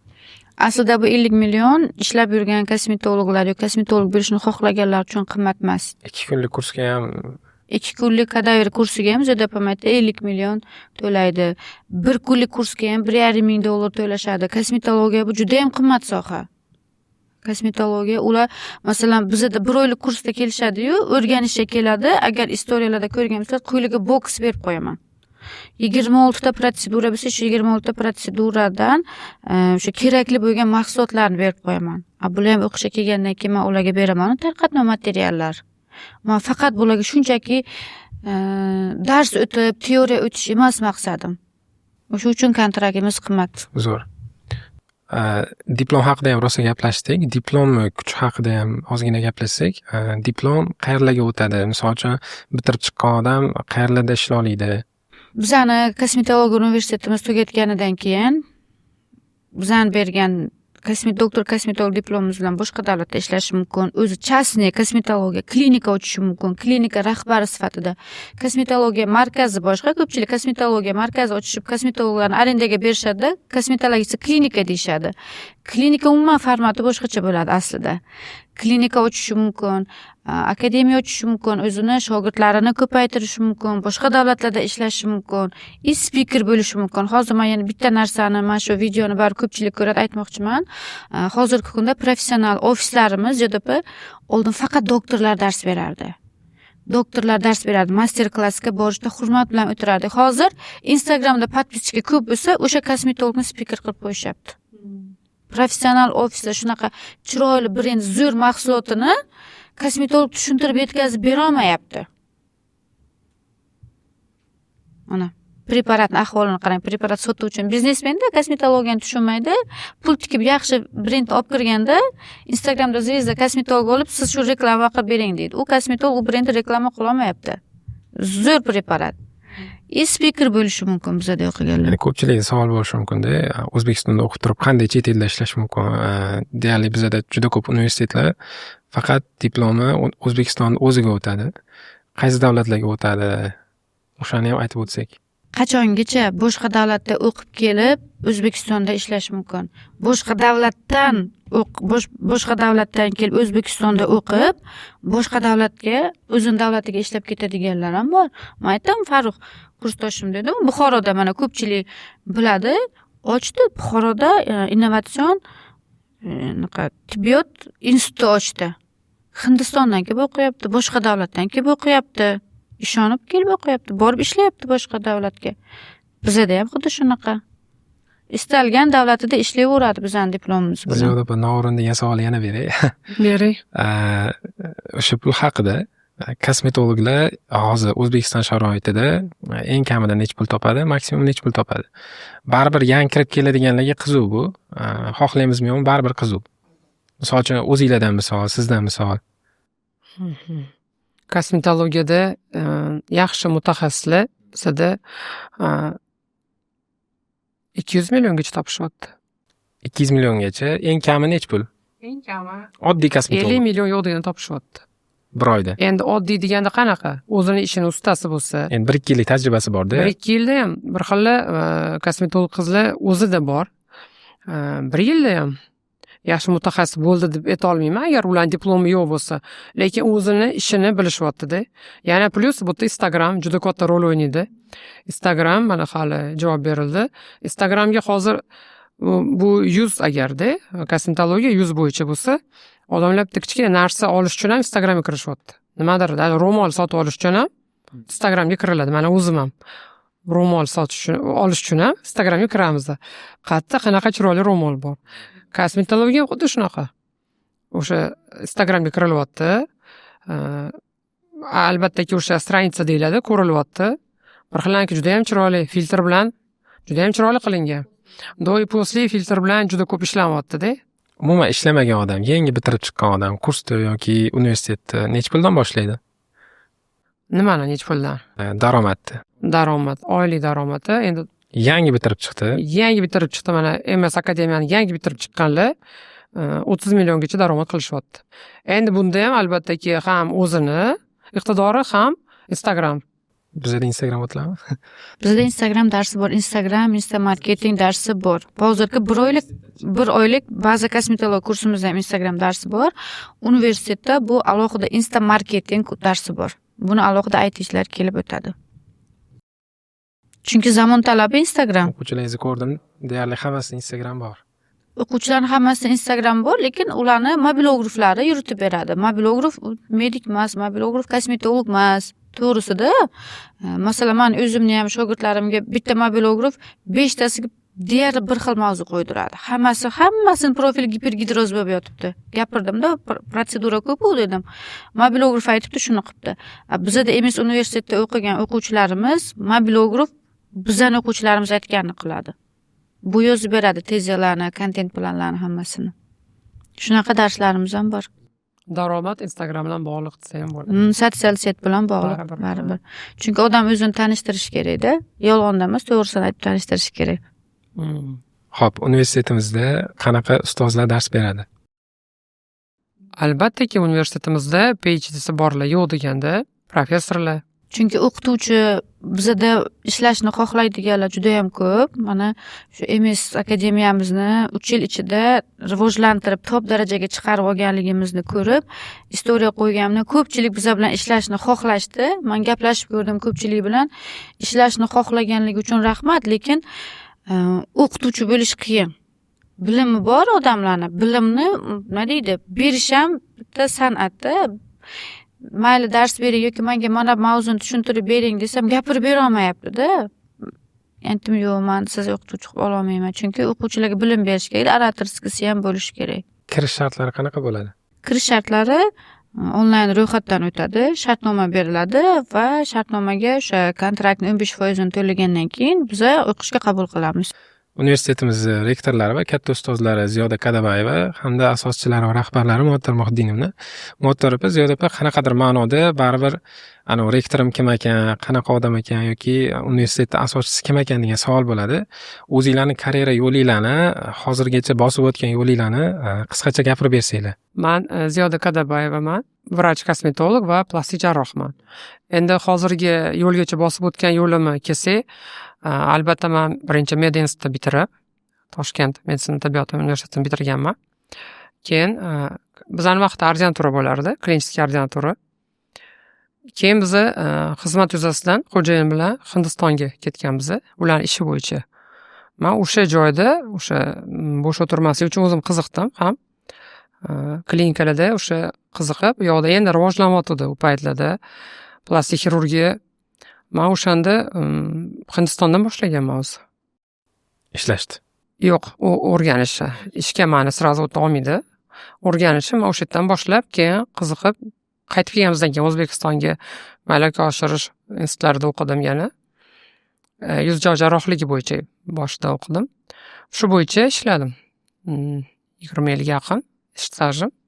Hozirgi kunda o'zim xususiy klinikam bor. Yuz jarrohligi bizada. Shu klinikani ham asoschi, ham shifokor desam bo'ladi. Medinstitutdan boshlab hozir klinika rahbarisiz. Da. Men pediatriya tibbiyot institutida o'qiganman, bakalavrda, undan keyin magistraturada o'qiganman, dermatologiyada. Dermatologiyada o'qiganim 3-kursida menga aytishganki, 2011-yilda klinikalarda kosmetologiya yo'q edi va salonlarda bor edi. Kosmetologlar salonda ishlashardi. Endi kosmetologiya klinikalar ochilayotganda, u ham plastik xirurgiya klinikasi edi, Chiroy. Chilonzordagi. Keyin menga aytishganki, kosmetolog bo'lib ishlashni xohlasang, salonda borib kosmetologiyani ko'rib kelgin. Chunki sen doktor bo'lib chiqyapsan-da, o'sha salonni etika, estetikasi boshqacha, deontologiyasi. Klinikaniki boshqacha. Salonga borganimda haqiqatda patsientlar mana shuni qilib bering deb boradi. Shunaqa обращаться qiladi-da, muomalasi shunaqa. Lekin klinikadagi kosmetologga nima desa shuni qilishga tayyor bo'lib, shunaqa logika bilan uydan chiqishadi. O'shani borib ko'rib o'rganganman.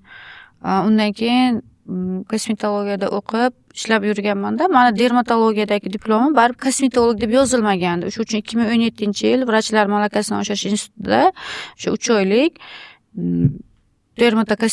kosmetologiya yo'nalishida o'quv kursida o'qiganman. Menga protseduralarimni rezultatlariga qiziqib, o'zimni klientlarim shogird bo'lishni xohlashgan boshida. Ustoz shogirdchilik qilib o'rgatganman, qizlarini qo'yishgan, undan keyin yana shogirdlarim ko'payavergan va o'sha shogirdlarimni har doim ichida zo'r ishlab ketgan shogirdlarim ham bo'lganda, men o'zim doktor bo'lganim uchun hech kim menga "Voy, siz kosmetolog mana bunaqa" deb yerga ura olmagan, lekin shogirdlarimni mensimaslik qilishar edi. O'shanda har doim o'ylardim-da, shu kosmetologlar o'qiyapti, soha rivojlanyapti, lekin bularga qanaqadir to'g'ri, bu hammasi ham medinstitutda o'qishga ulgurmaydi, boshqa qilmaydi, lekin qanaqadir shularga diplom beradigan tashkilot qilsa bo'larmikan deb yurganman. Keyin meni taklif qilishgan. Borganman. GG ofisimizga borganmanda, kosmetolog preparat olishga kelganda nima xohlashini ana prodavesga tushuntira olmayapti. O prodaves preparat sotadi, bo'ldi, u kosmetolog emas. Kosmetolog o'zi menga problemni yuzga buni ber, mana bunaqa yuzga buni ber, u tanlab olish kerak, prodavesdan so'rayapti. Keyin men qizga borganmanda kosmetologga mana bunaqa deb unga tanlab tushuntirib ozgina o'zim bilgan bilimlarim ulashganman. O'shanda ofisdagilar men 2-3 kundan keyin menga yozishganda, sizni biza dars o'tishga taklif qilmoqchimiz degan. O'shangacha dars o'tish xayolimda bo'lmagan, faqat ishlab yurganman kosmetolog bo'lib. Keyin, "Yo'q, men o'z klientim yaxshi, men dars bermayman, qancha oylik berasiz?" deganman. Yaxshi kosmetolog bo'lganman-da, chunki klientlarim ko'p bo'lgan. Vaqtim ketib qoladi dars berishga, yurmayman va o'ynab dars o'tib deganman. "Yo'q, siz anaqa bilimingiz yaxshi ekan, tushuntirsiz yaxshi ekan" degan. Keyin qiziqib qolganman, mayli deganman. Bir kun darsga borganman. Hech narsa yo'q, tematika yo'q. O'qituvchiga barib berish kerak-ku, tematika tayyorlanish kerak. Aytganmanki, "To'xtang, siz nimalar o'tasiz? Mana shu kursingizda siz ayting, men tayyorlanib kelaman" deganman. Mendan oldin o'tganlar doktor bo'lmagan, boshqa bo'lmagan, kelib o'zi kim nima bilsa shuni o'taverganda uchun sentrda. Keyin menga tushuntirgandan keyin men borib prezentatsiya tayyorlaganman. Prezentatsiya tayyorlashni, kompyuter grafikasi, PowerPointda ishlashni institut vaqtimda qilib bo'lganman-da, o'rganib bo'lganman. Keyin prezentatsiya tayyorlaganman-da, o'quvchilarga keyin prezentatsiya bilan chiroyli dars o'tib o'zim qiziqib qolganman.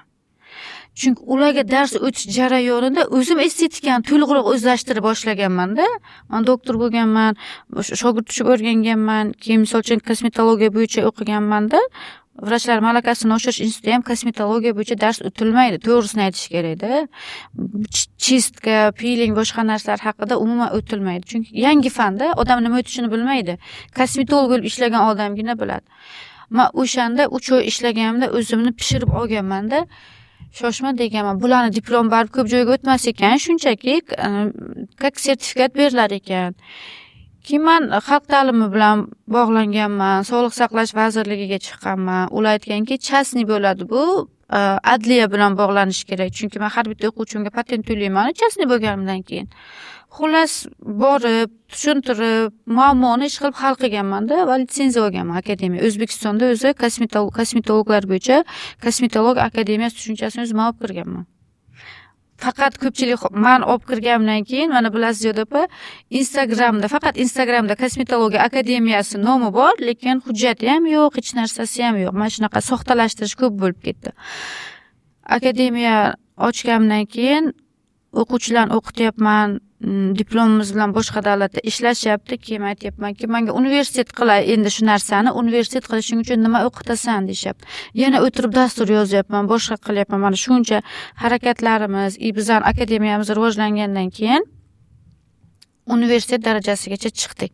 Mana shu 3 yil bo'lgan edi. Zedapamga aytganimda, universitet bo'ladi hali, birga ishlaymiz, birga dars beramiz, siz rektor bo'lasiz, kosmetologiyani biz bozor sferadan olib chiqamiz deganman-da, chunki men kosmetologiyani kirib kelayotgan vaqtimda dadam ham qarshilik qilganlar menga. Kelib salonchi bo'lasanmi deb.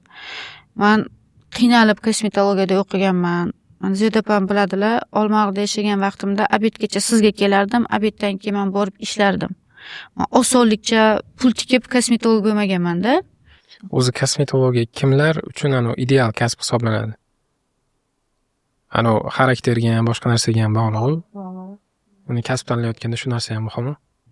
Kosmetolog deganda mana sizga bitta savol beray. Kim keladi ko'zingizni oldiga? Kosmetolog kim keldi? To'g'risi bilmayman. Stomatolog deganda kim keladi? Stomatolog deganda ko'proq erkaklar keladi. kam gapiradigan. Gavdaliroq tishni bunaqa qilish tortishga kuch yetadigan. Kosmetolog deganda nozik, chiroyli, yumshoq gapiradigan, past ovozda kuladigan, aqlli, tarbiyali, oppoq xalat kiygan, chiroyli bir xilqat ayol keladi ko'zingiz oldiga. To'g'rimi? Uni kabinetiga borib dam olasiz, charchoqlarni chiqarasiz, protsedura qilasiz. Protseduradan keyin oynani bersa, bunday qaraysiz-da, "Voy, rahmat" deysiz. Shunaqa ayollar, xotin-qizlar uchun kosmetologiya. Ko'pchilik hozirgi kunda masalan qizlarini o'g'il bolalar ishlaydigan joyda ishlatishni, o'g'il bolalar o'qiydigan joyda o'qitishni xohlashmaydi. Bor shunaqa ota-onalar. Maktab tugatgandan keyin uzatib yuborgisi keladi, oliy ta'limga qo'ygisi kelmaydi. Lekin bitta narsasi bor, to'g'ri, yaxshi joyga, yaxshi sharoitga uzatiladi o'sha qiz, bolali bo'ladi. Qachondir o'sha ayol ishlashga to'g'ri keladigan vaqti bo'lib qoladi. Borda, mana hozir bizda Hayot nima bo'lishini bilmaysan, har xil. hozir bizda bir oylik kursimda o'qishga keladigan ayollar bor. Boy oiladan chiqqan, boy oilaga turmushga chiqqan, bolalari katta bo'lyapti. Finans kerak, pul kerak. Repetitorga kerak, yaxshi yashash uchun kerak, o'zini orzu-havasi uchun kerak. Ayol kishini har doim alohida koshelogi bo'lish kerak, baribir.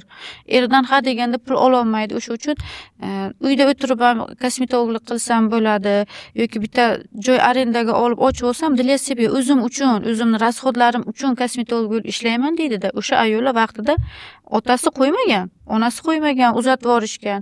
Mana hozir biz universitet ochdik. Bu gap nima uchun aytdim? Universitet ochganimizda, misol uchun bor onalar bor, otalar bor, qizini o'qishga qo'yishni xohlamaydi. Bizda qo'ysa mana 1-2 kursimiz onlayn. Keyin 3-4 kursga praktikadan kelib o'rganadi. Yoki offlaynga ham qo'ysin, chunki bizda kosmetologiyada hammasi ayollar. Ayollar qiladigan serdaromad va zamonaviy kasb bu kosmetologiya. Borgan sari rivojlanyapti. Mana universitet darajasigacha O'zbekistonda kosmetologiya universitet darajasigacha olib chiqdik. Alohida universitet darajasigacha olib chiqdik. Bu bundan keyin ham rivojlanadi. Mani niyatim kosmetologiyani butun dunyodan borib o'rganishimiz shart emas. Boshqa davlatdagilar bizdan o'rgansin kelib. Kosmetologiyani bazasi bizda bo'laylik. Chunki mana shu Sharq, O'rta Osiyo oldin boshqa hamma fanlar, fizika, matematika, tibbiyot, hamma narsani kelib Yevropa bizdan o'rgangan. Hozir teskarisi bo'lgan. Lekin men shuni Xudo xolasa harakatidaman. Boshqa davlatlar bizdan o'rgansin, imенно kosmetologiyani bizdan o'rgansin. Boshqa davlatlar bizaga kelsin stajirovkaga. Boshqa davlatdan bizaga o'qishga kelsa, bilasizmi? Pul oboroti ham yaxshi bo'ladi. Xalqni ijtimoiy nima deydi? O'sha moddiy finansiy tomondan xalqqa ham yordam bo'ladi. Ko'proq model ham bo'ladi. Rivojlanish ham bo'ladi o'shanda. Rivojlanish ham bo'ladi. O'zbekistonda kosmetologlar faqat bir-birini yomonlab yurmasin-da, kelsin bizaga rivojlanishiga yordam bersin, yordam berish emas. Birga rivojlansin biza bilan. Bizaga yordam berish kerak emas, faqat biza bilan rivojlansin. Boshqa davlatga borib kelib, bor shunaqa o'quvchilar ham bor. Kosmetologlar ham bor, boshqa davlatga, mana Moskvaga, boshqa joylarga o'qishga borishadi, hech narsa o'rgana olmasdan xafa bo'lib kelishadi. Men aytaman-da, o'sha narsani O'zbekistonda zo'r qiladiganlar bor. Nimaga O'zbekistondan o'rganmading? Voy deydi. Bilimni o'rganaman degan odamcha, kibr degan g'urur yig'ishtirib tashlashim kerak. Chunki men har doim aytaman-da, bu kosmetologiya yangi fan, ne только kosmetologiya, boshqa yo'nalishda ham hech kim men eng zo'riman deb ayta olmaydi. To'g'risi, eng zo'ri menman deb ayta olmaydi. Hozir O'zbekistonda shunaqa mutaxassislar bor, O'zbekistonni o'rganish kerak deyapsiz. Ikkovinglar ham chet elga chiqib qanaqadir ma'noda o'sha stajirovka qilib kelgansizlar. Hozir misol uchun kamida Moskva, Rossiya bizdan 5 yil oldinda yoki Yevropa 10 yil oldinda deyarli ko'p sohalarda. Yo'q, imенно kosmetologiya bo'yicha siz ham chet elga chiqib kelgansiz. O'zingizlarni qarashinglarni aytib beringlar. Solishtirib.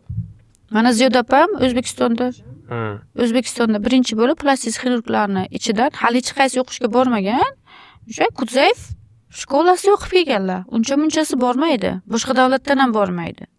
O'zbekistondagilar ko'pchilik Kudzayevni bilmasa ham kerak. Yo'q, уже bilishyapti. Uni bilishyapti. Lekin borib o'qib kelganlar mana. O'zimizda bo'ldi kosmetik klinikada. Kudzayev faqat chiroy uchun emas, asложненияларni, tug'ma nuqsonlarni ham davolaydi. Bizning sohada men bo'ldi, to'xtadim degan narsa yo'q-da. Har doim o'z ustida ishlash kerak, o'z ustida o'qish kerak. To'g'ri, o'zimizda ham juda ham kuchli shifokorlar, jarrohlar bor. Mana o'rganaman deganda. Boyagi savolimni yana qaytib beray. O'sha Moskva bizdan kamida 5 yil, Yevropa 10 yil oldinda ko'p sohalarda. Endi kosmetologiyada bunaqa emas deyapsiz. Nimaga asoslanib aytyapsiz? O'sha o'qib kelgan inson sifatida Yevropalarda. O'qib kelgan inson sifatida men 2018-yilda immunobotulatoksin bilan mana shu kupiroz yuzlarni, чувствительный yuzlarni davolaganman-da 2018-yilda. Buni istoriyamda ham bor, kirib ko'rish mumkin. Profilimda aktuallikda Gruziyada o'sha Kalxida kongressda o'tgan yili borsam, o'tgan yili o'sha butun dunyo bo'yicha kosmetologlar yig'iladigan Kalxida kongressida rozatsiyalarni, чувствительный yuzlarni botoks bilan davoladik. Immunoy mana bu botoks bilan mana bu do'yib poslisi deyapti mana. Men 2018-yildan buyon shu ishni qilaman. Men o'sha vaqtda kongressga borgan, voy mendan qolib ketgan ekan bular deb o'ylamadim. Demak, men yaxshi bilar ekanman, o'zimni bilimimni yanada asoslab mustahkamlab keldim-da. Masalan, filler bo'yicha bor. Fransiyaga shu yil Parijga borganimizda imkisga shu oddiy eski texnikamizni ko'rsatyapti. Yevropa ham unaqa rivojlanib ketgan emas, lekin bizada Yevropa nima uchun bu tomonga o'qishga kelmaydi? Chunki bizada kosmetologiya, mana Qozog'iston, O'zbekiston, Moskvada bozor sfera qilib qo'yishganligi uchun bizadan o'rganishga kelmaydi. Erondan o'rganishga borishadi Yevropadagilar. Erondagi kosmetologlarning Instagramini ko'ring. Haqiqiy kosmetologiyani ko'rasiz. Bizada dog'ni davolagan, ugrini davolagan, yo'q, bizada faqat full face lab botox. Tamom, boshqa narsa yo'q bizada. Kimdir yangi preparat oladi, kimdir qaysidir davlatga boradi, shuni maqtanishadi. Men xursand bo'ldim, ZDP Eronga borganimizda Eronga Yevropadan kosmetologiyani o'rganishga kelishar ekan bor. Lekin Erondagini bilimi bizning bilim darajadan ancha-muncha pastroq. Nimaga asoslanib shunaqa deyapsiz? Ziyoda opa, mana bularning fikrlariga nima deysiz? Siz ham chet elda ko'p malaka oshirgansiz-ku. Yondashuv har xilda, yondashuvga qarab farqlasak ham bo'ladi. Masalan, chet elga mana borganimizda o'sha patsientlarda ham уже boshqacha-da, dunyoqarash umuman boshqacha. Patsientlar ularda real narsani talab qiladi. Bizada faqat lab bishirib beradi. Bizada mana ularda chet elda mana tabiiylikni xohlashadi-da. Bizada mana kosmetologlar harakat qiladi o'sha qondirishga, o'sha kelayotgan patsientning talabini qondirishga. Bir xilda masalan umuman kosmetologiyada hali qilinmagan narsalarni qilishga to'g'ri keladi, mana motor aytayotgandek. Lekin bu mana endi Kalxidada 1 yil oldin ko'rsatilibdi. Tak motor 18-yilda уже qilganman deyaptilar, 18-yildan beri. Nimadir demoqchi edingiz motor? Masalan, bizada ishlaydigan bitta kosmetologimiz qo'sh ekishni transplantatsiya deyiladi, ko'chirib o'tkazish, perisadkada. Shuni Erondan bor o'rganib kelaman dedi. Indaman, 2 oy indamadim. Mana yaqin 1 oy oldin bittasiga o'rganibman, nimadir qilib qo'sh ekibdi. Menga aytayaptiki, bugun to'kilib ketdi qo'shi dedi. Noto'g'ri ekansiz dedim. Vaholanki men bilaman o'sha qo'sh ekishni. O'sha soch ekishni men o'rganib kelganman. Gruziyadan bor o'rganib kelganman. Men unga aytdim, sen Erondan o'rganmagin bu narsani. Bu narsani o'rgatadiganlari bor. Mana shu kontak men emas. Men o'zim o'rgatmayman. Mana bu joy. Men O'zbekistonda men soch ekish, qo'sh ekishni qilganman. To'g'risi juda ham mayda ishi ko'p, zreniya, vaqt, asab talab qiladi. Lutchi men kosmetologiya menga yaxshiroq deganman-da. Mana bundan o'rgangin desam, yo'q, Erondan dedi. Mana o'rgandi, bugun aytdi. O'zi podkast ko'rsa, opam aytdi shuni dedi. Kimligini aytmayman, to'kilib ketdi dedi. Kimligini bildim. Bildingizmi? O'zimizdagi qosh ekadigan mana mensimayapti-da. Juda ham kuchli-da. O'zim даже men Turkiyadan qildirib kelgan patsientlarimga mana shu o'zimizdagi mana Hair klinikda Ilhom Rahimov borlar. Shifokorimiz o'sha transplantolog, soch bo'yicha, trixolog. man o'shalarni beraman chunki qayerda qildir desam Turkiyada qildirdim deganlarni mana ko'pincha kelgan patsientlardan aytaman chaladi ora-orada bor ora-orada yo'q. Men aytaman nimaga Turkiyada qildirasizlar, o'zimizda eng kuchli ustasi shu yerda. Mana o'zimizda Xayr klinikda Ilhom Rahimov eng ustasi deb bilaman men. Aytganimdek bular borib keyin boshqatdan qilishgan holatlar ko'p bo'ldi-da bularda. Turkiyada qildirib kelganlar. To'g'risini aytaman, menda ham shunaqa tushunchada, o'sha chet elga intilish bor. O'sha Yevropa kuchli, Moskva kuchli degan to'g'ri, narsa bor. malaka oshirish yaxshi. Men o'zim ham qancha o'qishlarga, har doim boshqa davlatga o'qishga borganman. Borgan vaqtimda ba'zi joylarda o'zim biladigan narsa ekan deganman. Afsuslamaganman borganimga. Borish kerak, ko'rish kerak, o'zingizni bilimingizni mustahkamlab kelish kerak. Lekin siz ham zo'r bo'lishingiz kerakda, ular sizga o'rganishga kelish kerak. Biz O'zbekistonni rivojlantirishimiz kerak-ku. Men shuni xohlayman. Masalan, o'tgan 2014-yilda International xalqaro litsenziya olish uchun Dubayga borganman. 2022-yilda litsenziya olingan bo'lsa, akademiya kosmetologiya o'qishim uchun 2023-yil aprel oyida hujjat topshirganman-da. International qilay, shuni xalqaro qilay deganimda hatto hujjatim qabul qilmagan 2023-yil aprelda. 2024-yil mana tadbir o'tkazdik. 6-mayda o'sha KXda o'tkazilgan tadbirimiz bizga shunaqa zo'r natijalar olib kelgan. Tadbirdan keyin men ketdim, Yaponiyada edim. Keyin menga Sardor Sunnatullayevich aytdilar, "Muattar, pochtaga Marzajon ikkovlari xat kelgan. Sen o'tgan safar topshirganding, shu xalqaro akademiyaga o'tishini dunyo tan olgan kosmetologiya akademiyasi bo'lishi uchun topshirganding. Ular qabul qilibdi. Qanaqadir atvet kelgan senga dedilar. Bo'pti, o'qib beringlar desam, ular suhbatga chaqirgan meni. 1 yil oldin meni qabul qilmagan, hujjatim 1 yildan keyin o'zi yozyapti. Chunki ular o'sha vaqt ichida kuzatganda, o'shanda Dubayga borganimda ular menga aytgan, buni ko'pchilikka ham aytganman. Официальный MS Akademiya kosmetologiya ofitsialnisi Dubayda bo'ladi, filiali O'zbekistonda bo'ladi degan. O'shanda senga xalqaro degan beraman degan. Chunki nima uchun ular shunaqa degan? Meni kreativ ideyalarim yoqqan. Akademiyani 3 yil ichida rivojlantirgan strategiyam yoqqan. Undan keyingi 5 yillik natijalar, 5 yillik maqsadlarimni, planlarimni so'raganda men chiroyli qilib prezentatsiya qilib tayyorlab borganman. 5 yil ichida qanaqa nimalar qilmoqchi bo'lganligimni tayyorlab borganman. Ularga Dubay shunaqa davlat ekanki, yaxshi biznes plan aytsangiz, o'zi investitsiya kiritar ekan. Bu zo'r biznes plan dedi.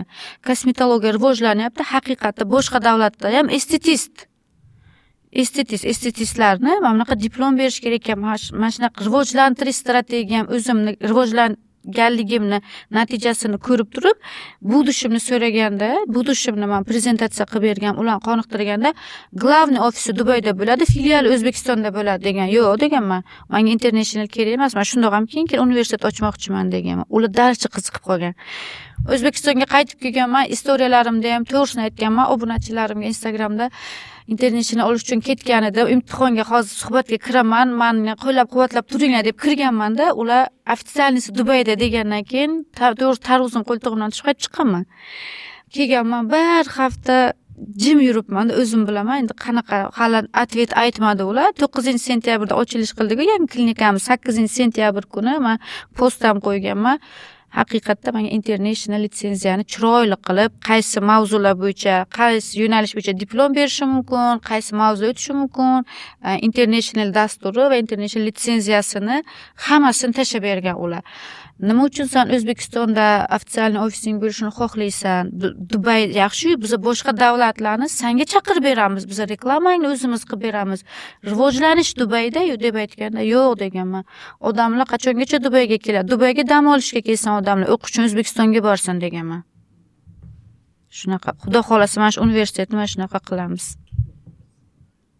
Bu juda katta narsa. Ko'pchilik misol uchun ketib qoladi boshqa davlatga. Men ham ketib qolsam bo'laydi. Ota-onamni olib, misol uchun oilamni olib Dubayda mazza qilib yashayman-u, investitsiya kirityapti, o'zi menga chiroyli zdaniya qilib beryapti. Meni bilimimni shuncha qimmatga baholadi ular. To'g'risi. Mening ideyalarimni rivojlantirish strategiyamni juda ham qimmatga baholadi ular. Yo'q, lekin men bar O'zbekistonda bo'lsin dedi. Mayli, ular 1 yilda qilib beradigan natijada O'zbekistonda 3 yilda erisharman. Universitet ochishdan maqsad nima o'zi? 3 yil oldin boshlaganman dedingiz bu g'oyani. Kosmetologiya universitetini ochishdan maqsadim, mana hozir kecha ham eshitdingiz, bitta shogirdim aytdi. O'zi Instagramda kosmetologlarga diplom beraman, mani kursim tugatsangiz, menga shogird tushsangiz kosmetolog degan diplom beraman deyapti-da, lekin o'zida kosmetolog diplomi yo'q ekan. O'zi hali qaysidir institutda kosmetologiya fakultetida endi 1-kurs ekan.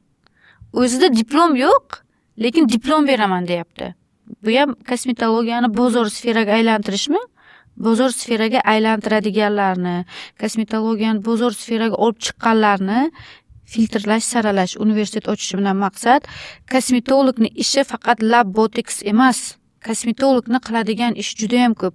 Kosmetolog odamlarga hayotini yaxshi tomoniga, o'sha chiroyligini saqlab qolish evaziga yordam berish. Kosmetolog vazifasi juda ham ko'p. Dunyo miqyosida O'zbekistonda o'qigan kosmetologlarni tan oldirtirish. Shu maqsadni, nima deydi? Shu maqsad bilan alohida kosmetologiya universiteti ochdik. To'g'rimi? Chunki Ziyoda opam qiynalib ketadi-da, shogirdlari keladi-da, men shogirdlarimga o'xshab, "Sirazi siz nit yaxshi qo'yasiz." O'sha vaqtda men o'qigan vaqtimda bo'lganda, "Nit qo'yishni o'rgating, nit qo'yishni o'rgating." O'zi nit qo'yishga tayyor emas. To'g'risi, o'zi tayyor emas, lekin talab qiladi ustozdan. Mana shunaqa kosmetologlarni kamaytirish. Kosmetologiya yangi yo'nalish, yangi soha, yangi fan. Uni albatta oliy ta'lim qilish kerak edi va qildik. Kosmetologiyaga qiziquvchilarni o'sha bilim berish, o'qitish, a'lochi o'quvchilarni rag'batlantirish, Koreyaga jo'natish maqsadimiz. Uzoq 5 yilda o'sha Yevropadan, Rossiyadan kelib o'qishni boshlashadi bizda. Xudo xolasa. Xudo xohlasa. Maqsad shu. Maqsad o'zimizdan o'sha kosmetolog shifokorlarni chiqarishda. Maqsadimiz pul evaziga diplom sotish emas, kosmetologiya nima ekanligini aholiga ko'rsatib qo'yish. O'shanda kosmetologlarni hurmat qilishadi. Nima uchun doktorga borib shantaj qilib talab qilisha olmaydi? Kosmetologdan talab qilishadi. Kosmetolog bilimi yo'q-da, o'zini qilgan protsedurasini o'zi isbotlab tushuntirib bera olmaydi. Kosmetolog bazasi yo'q, diplomi yo'q. O'sha uchun xalq xohlagan kuyiga sovuradi kosmetologlarni. Diplomi yo'q kosmetologlar ham Instagramda chiqib o'zidan doktor yasab, bir-birini yomonlab turadi. Bizning universitet ish boshlagandan keyin o'sha hamma narsa filtrlanadi. Ish boshlab bo'lgan, qabul jarayoni sentyabrda xudo xolasa darslar boshlanadi. Podkast shu joygacha ko'rib, yaxshi kommentariy yozgan odamga qanaqadir sovg'a bera olamizmi? Nimadir taklif qila olamizmi? Bizga chiroyli kommentariy yozgan 10 ta o'sha ko'rgan muxlisimizni biz zavtrga taklif qilamiz va ulardan yana bittasini tanlab olib biz universitetga imtihonsiz qabul qilamiz. Chegirma bilan. Chegirma bilan.